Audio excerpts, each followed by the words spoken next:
Hello everyone, myself lecturer Miss Aditi Anil Kushare, Master of Pharmacy in Quality Assurance Techniques from KK Institute of Pharmacy, Chandori, Nasik. Today we are going to discuss about the topic emulsion, that is instabilities and preservation of emulsion from pharmaceutics too. So the topics to be covered from this session are as follows: Introduction to emulsion as a biphasic liquid dosage form, instabilities in emulsion, preservation of emulsion, and packaging, labeling and storage of emulsions. So let's discuss about the definition of emulsions.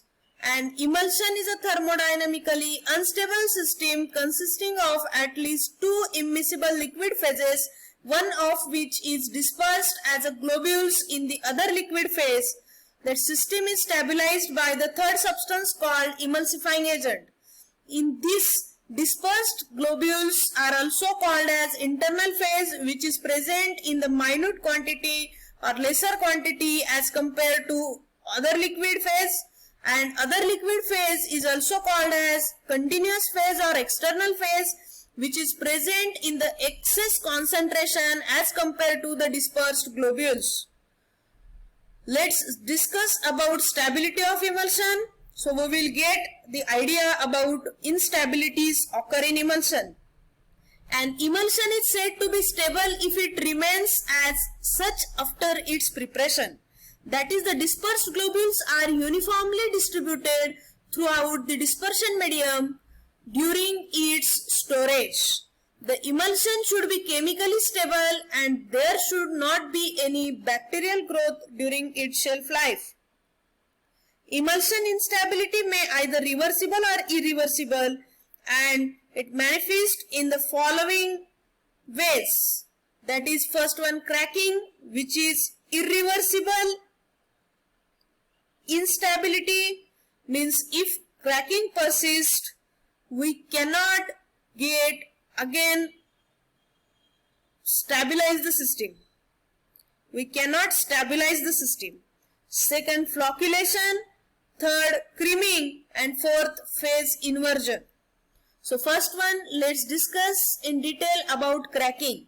Cracking means the separation of two layers of dispersed phase and continuous phase due to the coalescence of the dispersed phase globules, which are difficult to redisperse by shaking. Cracking may occur due to the following reasons: by addition of emulsifying agent of opposite type, means simply if our system is of O by W type, oil in water, and we are going to add W by O type of emulsifying agent, then in that case the emulsifying agent is of opposite type, so there may be chances of cracking. Second, by decomposition or precipitation of emulsifying agent. Third, by addition of common solvent. Fourth one, by microorganism, by growth of some microorganism or bacteria, pathogens, by change in temperature, and sixth one, by creaming. These four are physical instabilities of emulsion. This is the good emulsion, which is seen in this figure at the center. This first one is coalescence.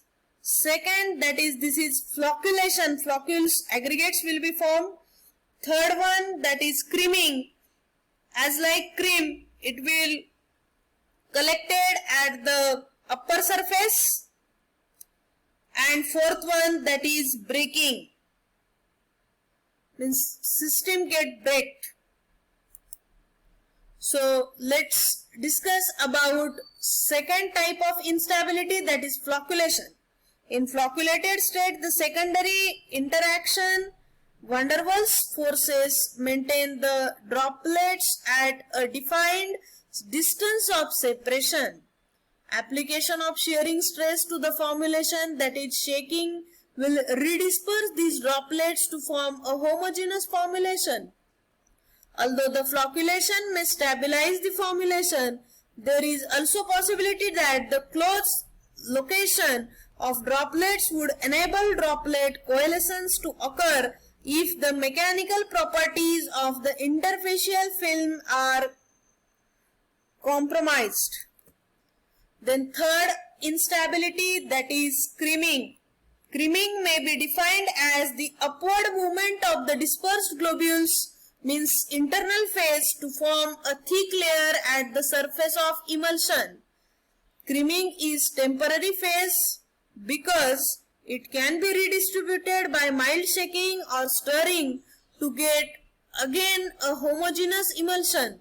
The factors affecting the creaming are described by Stokes' law, that is V is equal to 2R square into D1 minus D2 into G upon 9 eta, where V is equal to rate of creaming, R is the radius of globules, D1 that globules of dispersed phase, internal phase. D1 is the density of dispersed phase, or we can say it as an internal phase, and D2 is the density of dispersion medium, that is of the continuous phase or external phase. G is equal to gravitational constant, and eta is the viscosity of dispersion medium, which is continuous phase or external phase. The following approaches can be used for decreasing the creaming. Radius of globules means, if as we seen in the last slide, that is V is equal to 2R square into D1 minus D2 into G upon 9 eta. In this case, V is directly proportional to radius. As radius increases, then rate of creaming will increase. D1 minus D2, this is the difference between the density of dispersed phase and dispersion medium. So if the difference is less, then again the rate of creaming will be decreased, or it should be less. G is the gravitational constant, and in case of eta, as eta is in denominator, it should be inversely proportional. Means as we have to decrease the rate of creaming, so eta should be higher. Means if the viscosity of dispersion medium is high, then the rate of creaming should be low. That means V, rate of creaming, is inversely proportional to eta, that is viscosity of the dispersion medium.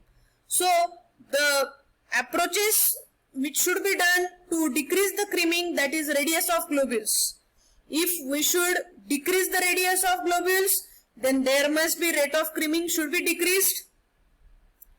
Difference in the density of the dispersed phase and continuous phase.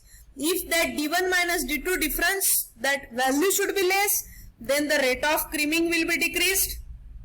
Viscosity of dispersion medium. If the viscosity of dispersion medium is increased, means the value of eta is highest or higher, then and then only the rate of creaming should be lesser or less. So in this case, we have to increase the viscosity of dispersion medium. And storage conditions. If we maintain the properly given storage conditions, then our system should remain stable. So there the chances of creaming are lesser. Then fourth one, phase inversion. Phase inversion means the change of one type of emulsion into other type, that is oil in water emulsion. In this case, oil is the internal phase and water acts as external phase, will changes into the water in oil type, and vice versa. Means O by W type of emulsion will get changed to W by O, that is oil in water to water in oil, and vice versa, means water in oil to oil in water, W by O to O by W. Due to the following reason, the phase inversion takes place: by the addition of an electrolyte, by changing the phase volume ratio, by temperature change, by changing the emulsifying agent. The phase inversion can be minimized by keeping the concentration of dispersed phase between 30 to 60 degrees Celsius and storing the emulsion in a cool place and using a proper emulsifying agent in adequate, that is in a proper concentration. Then last one, that is coalescence. Coalescence is a growth process during which the emulsified particles join to form large particle. Particularly it occurs in oil in water system containing non-ionic surfactants and in water in oil system in which electrical effect are negligible. So that reason variety of natural gums and proteins used at low levels, and it can be used at higher concentration as primary emulsion. Preservation of emulsions, that is microbial contamination may occur due to the contamination during development or production of emulsion or during its use. Then usage of impure raw materials, then poor sanitation conditions, then invasion by an opportunistic microorganisms, then contamination by the consumer during use of the product, then precautions to prevent the microbial growth are use of uncontaminated raw material and careful cleaning of equipment with the steam. Then packaging, labeling and storage of emulsions.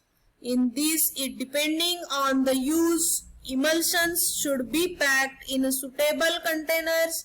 Emulsions meant for oral use are usually packed in well-filled bottles having an airtight closure. The light sensitive products are packed in amber-colored bottles. Then for viscous emulsions, the wide mouth bottle should be used. The label on the emulsion should mention that these products have to be shaken thoroughly before use. External use products should clearly mention on their label that they are meant for external use only, and emulsions should be stored in a cool place, but refrigeration should be avoided as this low temperature can adversely affect the stability of preparation. So what we learned from this topic, emulsion, instabilities and preservation of emulsion, the learning outcomes are: what is emulsion as a biphasic liquid dosage form? Then instabilities in emulsion, preservation of emulsion, and packaging, labeling and storage of emulsion. Thank you.